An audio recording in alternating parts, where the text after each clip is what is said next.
Əziz, dəyərli Hüseyn sevərlər, hər birinizin qədəmi mübarək olsun. Allaha həmd olsun ki, bizə növbəti dəfə İmam Hüseyn əleyhissalam məclisinə qoşulmağı, bu eşq kərvanına qoşulmağı təkrarən nəsib etdi. Keçən il bu məclislərdə bəzi dostlarımız, qonşularımız var idi ki, indi onlar bizim aramızda deyilər. Amma Allaha həmd olsun bizə ömür verdi, biz təkrar bu savaba, bu gözəlliyə nail olduq.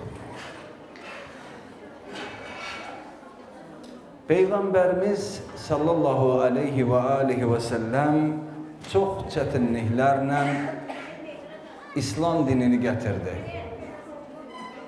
Mən xanımlar, bacılar tərəfə xahiş edirəm, biraz sakitçilik olsun. Bir salavat buyurun.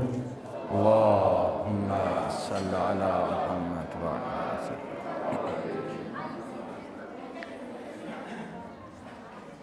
Bilirsiniz, Peyğəmbərimizin zamanında çoxlu kafirlərin, müşriklərin, münafiqlərin Peyğəmbərə açdığı savaşlar var idi və bütün bu çətinliklərlə oradakı müşrikləri, kafirləri İslam dininə gətirə bildi. Onlar Peyğəmbərdən öncə gölməçədən su içirdilər, qız uşaqlarını diri-diri öldürürdülər, Kəbə evinin yanında qumar oynuyordular, haşa. Və bir çox saymadığım pisliklər var idi. Bütün bunların hamısı Peyğəmbərin zəhmətləri ilə qaldırıldı. Hətta ərəb, əcəm məsələləri də qaldırıldı. Millətçilik qaldırıldı. Bir çox gözəlliklər həyata keçdi. Gəldi, o vəziyyət çatdı ki, Peyğəmbər buyurdu, cənnət anaların ayağının altındadır. Yəni, cənnəti ananın, qadının ayağının altına sərdi. Həmin o basırılan qız uşaqlarının ayağının altına sərdi. Hardan hara gəldi vəziyyət? Peyğəmbər dünyasını dəyişəndən sonra bütün bu gözəllikləri, bütün bu dəyərləri, bu mədəniyyəti, bu sivilizasiyayı yenidən öz pislik mədəniyyətinə dönüşdürmək üçün birdən-birə gəlir, Yezid çıxır ortaya. Təsəvvür edin, Peyğəmbərin o qədər getdiyi zəhmətləri alt-üst eləyəcək bir adam gəlir. O sadəcə olaraq küçədə, məhəllə başında içki içən, haşa məclisdən, meymun oynadan necə ki tarixdə gəlibdir və pisliklər elləyən bir adam döydü. Bəla buradaydı ki, o müsəlmanların başının üstündə oturmuşdu. Xəzinələr, əskərlər, dövlət qanunları tamamilə ona bağlıydı. Və bu halda İslam dini də təzə gəlmişdi, yəni cəmisi 50 ildir gəlmişdi. Və bu halda İslam dininə həqiqətən Fatihə oxuna bilərdi. Mən bir maraqlı bir söz deyim sizə, İslam dini təzə gəlmişdi sözünün mənası nədir? Baxın, hələ biz müsəlman idik. 1000 ildən artıqdır biz müsəlman idik. Ortada sadəcə 70 illik kafir hökuməti oldu. Yəni, Sovetlər Birliyi oldu. 70 ildən sonra bizim müsəlmançılığımız nə günə düşmüşdü? Bəlli, hər kəs şahidlər çoxdur. İndi siz düşünün ki, bu adamlar ömrü boyu müşrik olmuşdular. Həzrət İsmail Peyğəmbərdən bu yana çoxlu şeylər dəyişmişdi, Kəbəyə bütlər daxil olmuşdu. Sivilizasiya Peyğəmbərin, İsmail Peyğəmbərin gətirdiyi dəyərlər təqribən alt-üst olmuşdu. İndi bunlar 50 ildir müsəlman olublar və heç formalaşmayıblar da 3-cü nəsilə belə doğru düzgün İslam keçməmiş halda gəlir, Yezid çıxır ortaya və hər şeyi bərbad eləmək istəyir. Şübhəsiz ki, bu vəziyyətdə Əhl-i Beytdən olan İmam Hüseyn əleyhissalam buna qarşı gedir. Qoymazdı ki, dağdılar. Allah Teala İslam dinini, Quranı neçə vasitələrlə qoruyur. Biri də Əhl-i Beyt əleyhissalam vasitəsindən qorumaq idi. Ona görə də elə hamısı şəhid oldu. İndi baxın, burada dəyərli dostlar, maraqlı bir yerə gəlib çıxacaq. Yezid nə gətirir? Yezid təkrar fəsada döndərirdi İslam coğrafiyasını. Bu nə deməkdir? 20-30 il bundan qabaq bizim burada şəhərimizdə, müsəlmanların içində elə dəyərlər yaşayırdı ki, indi onlar həddən artıq azalıbdır və fitnə çoxalıbdır, fəsad çoxalıbdır. Biz 20 il bundan qabaqki vəziyyəti görə bilmirik. Niyə bunu uçuranlar var idi? Yezid kimi uçuranlar var idi bunu. İndi bunu nə vasitə ilə illədilər, necə illədilər, amma bunlara mən keçmirəm, onlar da bəllidir. Bu dəqiqə uçuqdular. Kiçiklər böyüyü dinləməməyə başlayıb. Qadınların geyimi bir çoxsunun Allaha sığın eləmə nə vəziyyətdədir və bunun getdiyi fəsadlar artıbdır. Bunlar elə fəsadlardır ki, ana kimi fəsadlardır. Yəni elə bir ucdan doğar digər fəsadları. Deməli, dəyərli dostlar, baxın, müminlər, müminələr, son bu 20 ilə biz necə narahatıq? Son bu 25 ilə necə narahatıq məsələn? Dəyərlərin alt-üst olduğunu görmək və seyr eləmək bizə həqiqətən ağırdır və bundan sonra öz övladlarımızı da bu cəmiyyətdə, bu fəsadda, bu vəziyyətdə nə olacağı hər kəsin əndişəsi götürübdür. Ki, bu nə olacaq birazdan? Bu durum, bu vəziyyət bundan daha biraz da fərqli formatda elə düz İmam Hüseyn əleyhissalamın zamanındaydı. Orada bir nəfər Əhl-i Beytdən qalxdı, qiyam elədi. Yəni kim? İmam Hüseyn əleyhissalam. Və tamamilə o dəngələri dəyişdi. Tamamilə. İmam Hüseyn əleyhissalam çox yaxşı bilirdi ki, 70 nəfərlə, 100 nəfərlə, 30 minə qalib gəlmək yoxdur. Yəni fiziki baxımından bu mümkündür. Amma burada öz qanının, elə bir şəxsiyyətin şəhadəti digər qanları ayağa qaldıracaqdı. Digər hadisələri ayağa qaldıracaqdı və birazdan hara varacağını, şəhadətini bilirdi. Peyğəmbər də xəbər vermişdi, atası Həzrət Əli də xəbər vermişdi, özü də imamət elmindən bilirdi zaten. Məsələ indi baxın nədir? Yenə gəldik fəsad dünyasına. Az çox nəyimiz qalmışdısa, nə var idisə, indi bu zamanədə, hal-hazırda pozula-pozula, sürətlə pozula-pozula gedir. Yenə biraz Allahın lütfündən din, iman, mərsəlik məclisləri, Ramazan ayı bir çox şeyləri düzəldir, qarşısında durur. Amma yenə də dünyayı fəsad sara-sara gedir hədislərdə buyurulduğu kimi. Mən burada gəlmək istəyirəm hara? Hası nöqtəyə. Necə ki, o dövrdə Əhl-i Beytdən olan Hüseyn aleyhissalam qalxdı ayağa və bütün o dəngələri dəyişdi. İndi bizim zamanımızın bəlli bir yerinə çatdığı zaman, ki onu Allah bilir, yenə Əhl-i Beytdən İmam Məhdi aleyhissalam gəlir. Zamanə belə gedə bilməz, mümkün deyil. Allahın nəyəsə də möhlət verməsi, Allahın qəflətindən haşa xəbər vermir. Yəni Allah qafil deyil. Elə sakitçilik, elə fəsad, elə günahlar baş verir, sanki qiyamət olmayacaq. Amma belə deyil, mütləq bu yer zəlzələ baş verəcək Quranda deyildiyi kimi. Mütləq ondan qabaqda öz höccətini göndərəcəkdir, Peyğəmbər buyurduğu kimi.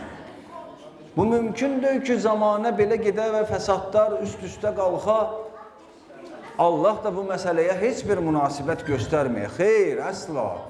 Allah Azza və Cəllə son höccətini, yəni İmam Məhdi aleyhisselamı təkrarən göndərir. Onun gəlişinə nə qədər qalıb kimsə söyləyə bilmir. Söyləyən də yalançı olar. Amma əlamətlərin çoxsu baş veribdir. Bu günün Hüseyni qalxacaqdır. Yine bir Kerbela, yine dengeler değişme, yine fesat ve zulme savaş başlayacaktır. Hadislerde var, 8 ay İmam Mehdi Aleyhisselam gelenden sonra 8 ay ard arda zalimlerin bir çöküşü baş verecektir. 8 ay kılıncını demək olar bu sözlə, belə bir bədii sözlə deyək, kılıncını qınına qoymayacaq. 8 ay ard arda zalimlər düşəcəkdir Allahın izniyle. Niye? Niye İmam Mehdi Aleyhisselam birinci gələn kimi ekonomiyi düzəltmir? Niye gələn kimi digər şeyləri düzəltmir? İmam Mehdi Aleyhisselamın bu işi yarayı sağaltmaq istəyirsənsə, önce onun irinini aradan aparacaqsan, onun mikrobunu aradan aparacaqsan, sonra onu müalicə edəcəksən anlamındadır, mənasındadır. O Həzrət gəldiyi zaman Allahın izniyle ilk 8 ayda islahata başlayır. İlk addım ədaletin qurulması olur. Çünkü diğer şeyler onun üzerinde durur. Eğer İmam Mehdi Aleyhisselam refahı ve diğer şeyleri düzeltse, zalim olanlar, haksız olanlar daha da harınlayar, daha da tok olar. Ama yok, birinci bunlar kalkmalıdır ki, sonra refah gelsin, sonra diğer güzellikler, nuraniyet gelsin mənasındadır. Deməli, əziz müminlər, dəyərli müsəlmanlar, İmam Mehdi Aleyhisselam bu məsələləri həll etdikdən sonra görün nə baş verir. Rəvayətdə var, Allah o qədər bərəkət verir yeryüzünə, o qədər bərəkət verir ki, hətta bir rəvayət belə deyirdi, bir dəstə taxıl əksən, 700 dəstə ələ gətirəcəksən. Neçə dəfə artıq ələ gətirir. Bu 1'e 10 değil, 1'e 20 değil. Gördüğünüz kimi. 1'e 700'dür. Hadislerde var, İmam Mehdi Aleyhisselam'ın zamanında əmniyyət elə bir səviyyə çatacaq ki, bir qadın xaylağı başında məsələn bir lən qızılla qərbdən şərqə yaxud şərqdən qərbə qədər yol getsə, bir nəfər ona xətər törətməyəcəkdir. Bu hədislərdən göründüyü kimi yer üzündə çox ciddi səviyyədə və ali dərəcədə bir əmniyyət qurulur. O əmniyyət dünyanın bu dəqiqə ən əmniyyətli ölkəsində belə yoxdur. Eləsi bir əmniyyət, məsələn, açıq-aşkar əlində bir lən qızıl get, heç bir hücum da sağa olmasın, heç bir oğru sağa yaxınlaşmasın. Bu dəqiqə dünyanın ən əmniyyətli ölkəsində belə yoxdur bu. Amma zuhur dövrünü başa salan rəvayətlər bizə belə deyir ki, bu hadisələr irəlidə olacaqdır. Bu şübhəsiz ki, ilahi bir projedir, bu mütləq baş verəcəkdir. Və Həzrəti İsa aleyhisselam ona köməyə gəlir. Bu sözümü düz eşittiniz. Həzrəti İsa aleyhisselam peyğəmbər kimi gəlməyəcəkdir. Dəlil, Həzrəti İsa aleyhisselam əgər İncillə gəlsə təkrar, o zaman Kur'an'ı nəsx etmiş olar, Kur'an'ı aradan aparmış olar. Bu isə ilahi vəhlə, ilahi strukturuyla düz gəlmir. Halbuki Allah Azze ve Celle buyurur, "El-yevme ekmeltu dinukum." Ben bugün dininizi kamil ettim. Yani din, Kur'an tamamlanıbdır. Hazreti İsa aleyhisselam bəs ne üçün gəlir? O ki bir peyğəmbərdir. Aha, indi gəlin bu nöqtələri biraz açaq Allahın izniyle. Mənim çox əlbəttə vaxtım yoxdur. Çalışacağım 6-7 dəqiqəyə bu məsələləri tamamlayayım. İsa peyğəmbərin təkrarən İmam Mehdi aleyhisselamın zamanında geri dönməsi burada böyük mənada birinci dərəcəli əhli kitaba, yəni Hristiyan dünyasına, öz inananlarına İslam dininin, son peyğəmbərin, son kitabın haqlı olduğunun sübutu üçündür. 2. O niye özünə gələndə peyğəmbər demir? Çünkü eğer peyğəmbər deseydi insanlar arasında çaşkınlık düşər. Bir dəstə imama qoşular, bir dəstə peyğəmbərə qoşulardı. Bu isə fəsad çıxardardı. Bu vəhdət yerinə ixtilaf çıxardardı. Ona görə Həzrəti İsa köməkçi gəlir. Və deyir ki, mən namaz, Qudüsdə namaz məsələsində necə baş verir? Həzrət Məhdi Aleyhisselam ona təklif edir pis namaz durmağı, cəmaata öndə namaz qıldırmağı. Amma Həzrət İsa deyir ki, bu sizə, siz ümmətə verilibdir, siz buyurun keçin. İmam Məhdi Aleyhisselam qabağa keçir və Həzrət İsa onun arxasında namaz qılır. Bu dünyaca mesaj deməkdir. Niyə ikisi bərabər gəldi bə? Çünki hər iki tərəfin içində millətçi adamları var. Üzdə dindar adam olsa belə, amma içəridə millətçi adamlar var. Əgər Həzrəti İsa aleyhissalam gəlsəydi, mümkündür ərəb dünyası qəbul etməydi. Ya da digərləri, iman gətirənlər istisna. Deyərdilər ki, o bizdən döyük, o filandır, bəhməndir, necə ki oldu. Həzrəti İsa aleyhissalam gəldiyi zaman çox müxtəlif hadisələr baş verdi öz dövründə hələ. Əgər təkcə Həzrət Məhdi gəlsəydi, onda da xristiyan dünyası üçün çox zor olardı İmam Məhdi Aleyhisselam qəbul eləmək. Niyə? Çünki insanlar 2000 ildir Həzrət İsa'yı gözləyir. Həzrət İsa Aleyhisselam gəlmir, yerinə Məhdi Aleyhisselam gələrdisə, o zaman çaşqınlıq yaranardı. Bu da iman gətirmək və təslim olmaq yerinə böyük bir xaosa səbəb olardı. Nəticə itibarilə İmam Məhdi Aleyhisselama qoşulanlar, İslam dinini qəbul edilənlər çox-çox az olardı. Ona görə nə baş verir? Allah ilahi projeye əsasən ikisini bərabər göndərir. Lakin o peyğəmbər vəzifəsində yox, köməkçi vəzifəsində. Necə ki, rəvayətlərdə var, Həzrət Xızır da zuhurda gələcək. O da köməkçidir. İlyas və İdris Aleyhisselam haqqında da bəzi söyləntilər var. Onlar da köməkçidir. Yaxşı, bunların hamısı köməkçidirsə, axı bu adını çəkdiklərimiz Ulul Əzm peyğəmbərdən tutmuş digər tanınmış peyğəmbərlərə kimidir. Deməli, burada nə baş verir? Burada Allah Azza və Cəllə bu günə qədər tanınmayan imaməti tanıdır. Kəslində imam kimdir?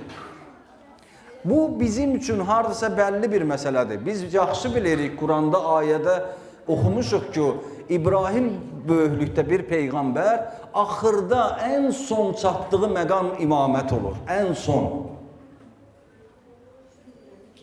Ya Rabbim, bəs mənim nəslimdən deyir, sənin nəslindən zalimlərə yetişməz.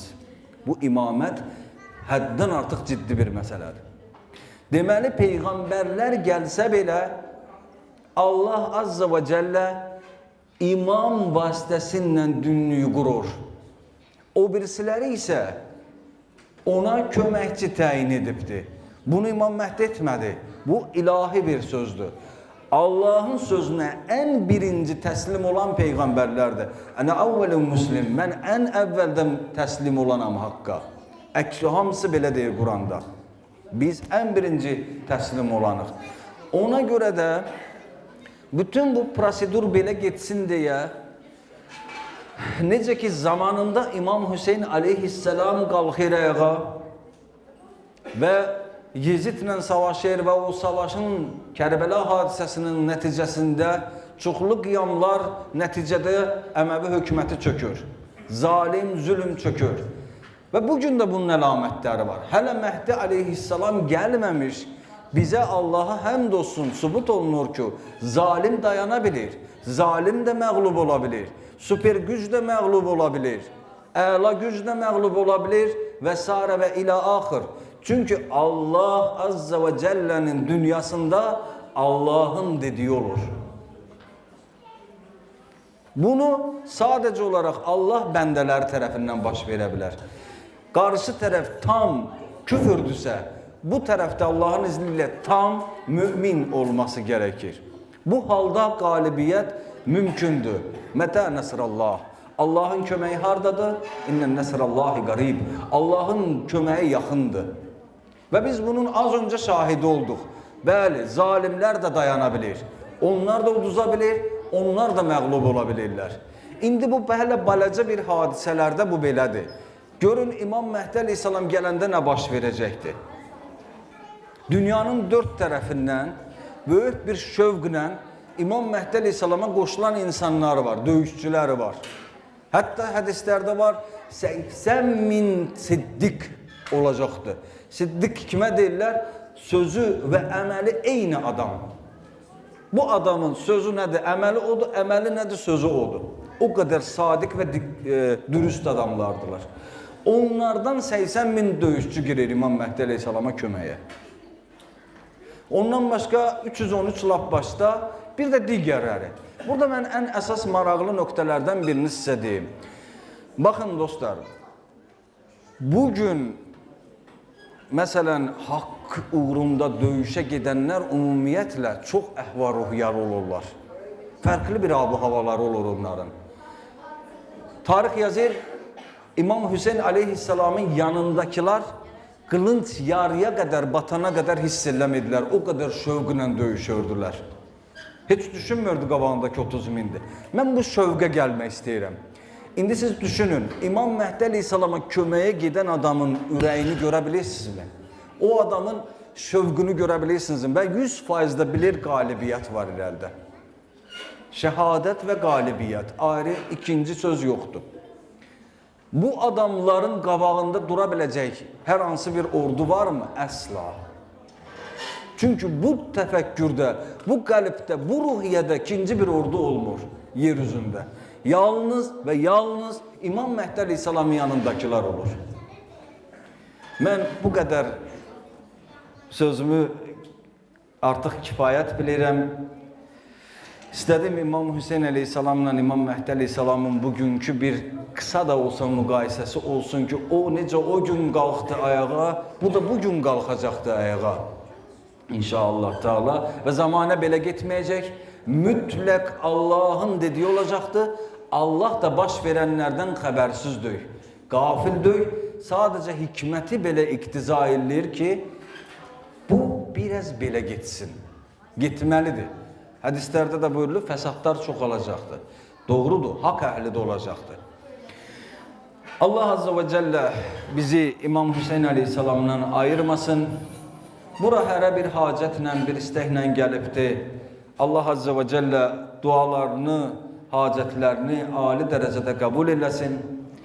Burada məclisdə xidmət eləyən gənclər, xanım, bacılar, ağsaqqallar, ruhanilər var. Allah hər birindən ali dərəcədə qəbul eləsin. Xeyriyyətçilər var, ehsan gətirən dostlar var, müminlər var, müminələr var. Allah Azza və Cəllə hamısından qəbul eləsin. Və bizim məclisimizdə çox dəyərli Əhl-i Beyt məddahı, dəyərli Seyyidimiz, qardaşımız Seyyid Peyman buradadır. Mən sizin nurani bir salavatınızla mikrofonu ağıya təhvil verirəm. Bir salavat buyurun. Allahümmə salli ala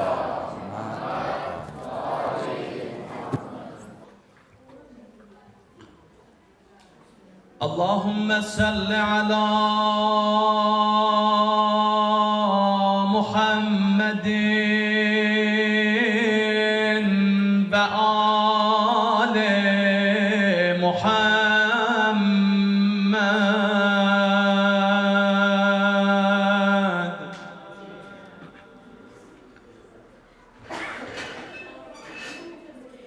Bismillahirrahmanirrahim. Ya Rahmanu Ya Rahim.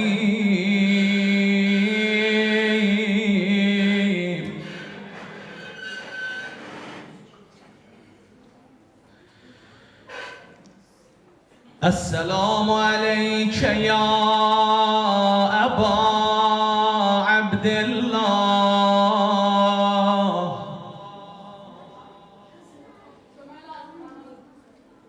Esselamu alel Hüseyin ve ala Ali ibnil Hüseyin. وعلى أولاد الحسين وعلى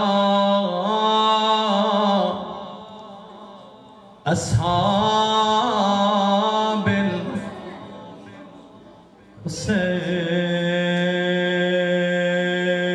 الحسين يا وجيها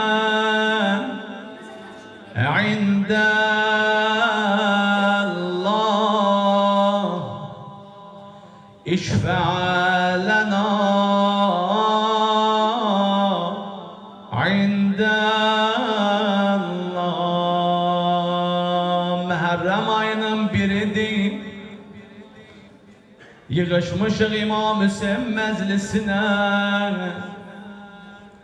Ay uzaqdan yaxından gələn əziz qardaşlarım, analarım, bacılarım,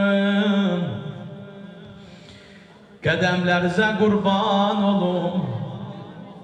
Səsizi qoşun mənim səsimə, təvəssül eləyək İmam Hüseynə.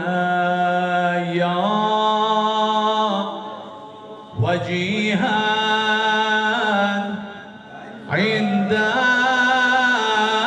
Allah işfə' lənə, işfə' lənə. Uşaqlar sakit qalın tamamilə. İndə Allah ya veciha, ses verin. İndə Allah işfə' lənə, işfə' lənə. Qurban olum eşqizə, geldi eyyam-ı azad dide terem ya Zehra. İstəyirəm bu gecə Xanım Zehra'ya təvəssül eləyək. Xanım Zehra'dan icazə alaq ki, balasının rozəsini oxuyaq. Geldi eyyam-ı azad dide terem ya Zehra.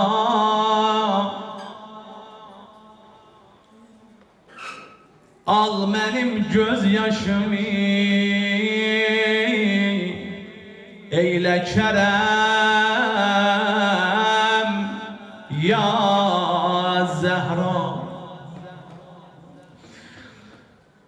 Sen değiller dolanırsan bu mecalisde hanım. Değiller hanım Zehra bu meclisleri dolanar. Eza şalı boynunda ya. İnşallah bizim bu meclise de nəzər eləyir. İnşallah bizim bu məclisə də gələyər. Elə bilirsiniz, gəlməz. Tənur-ı kuliyə aya gedən bura gəlməz. Gələr yəqin bilirəm, Həzrət-i Zəhra gələcək. Sən deyirlər dolanırsan bu məcalisdə xanım. Adları qeyd edirsən baxəbərəm ya Zəhra. Mən də qoşdum özümü oğlumun aşiqlərinə. Qara bayraq dalısıca gəzərəm ya Zəhra.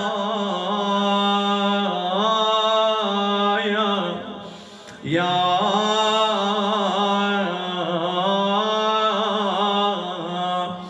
Zehra ya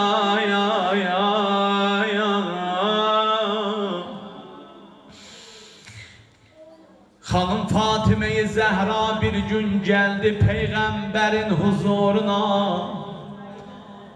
Dedi ya Resulallah, sübh namazına duranda görürəm bu bətnimdəki uşaqdan səs gəlir. Kızım ne sesi gelir? Atacan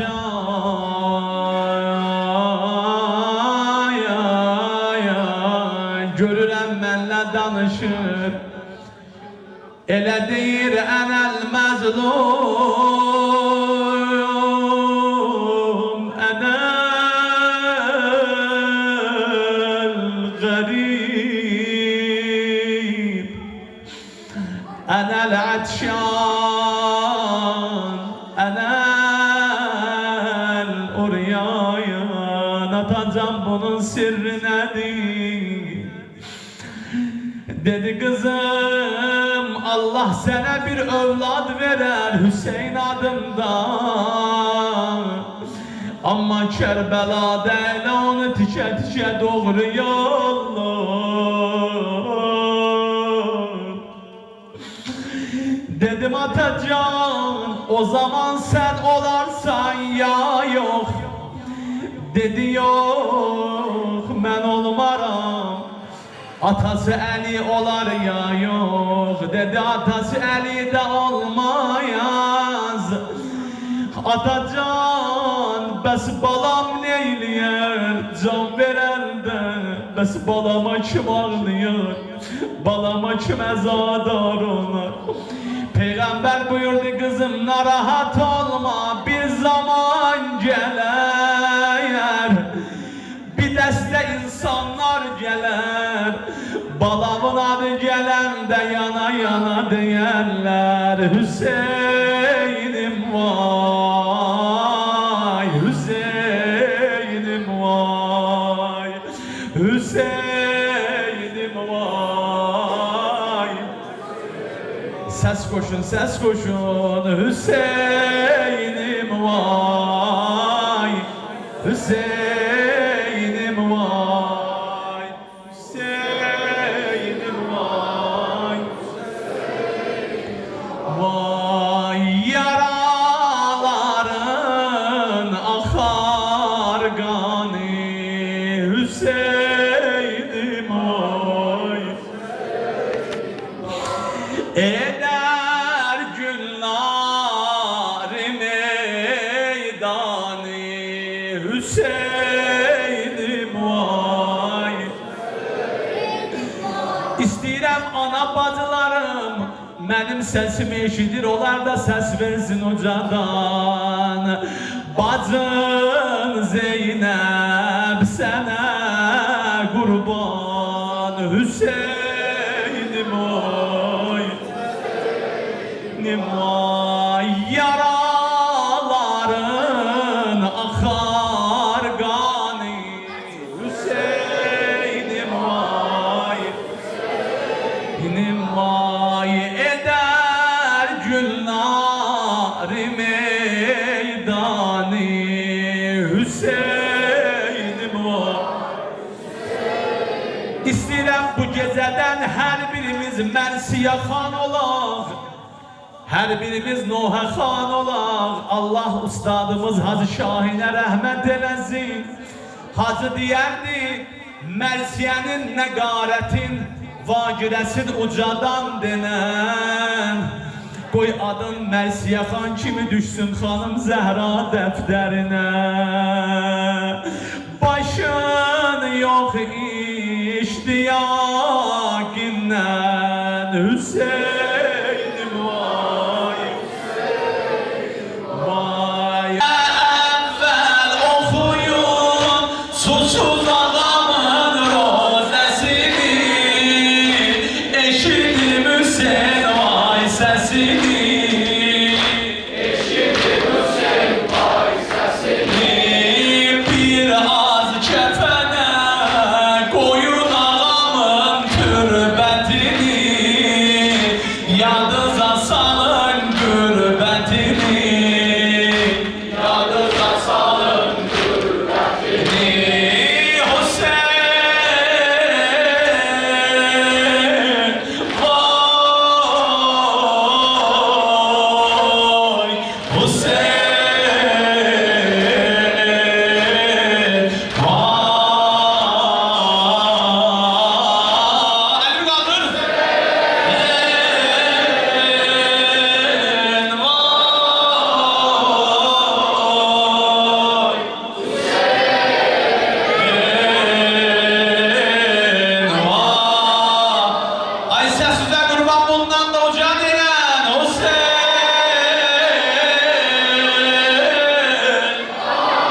çəkər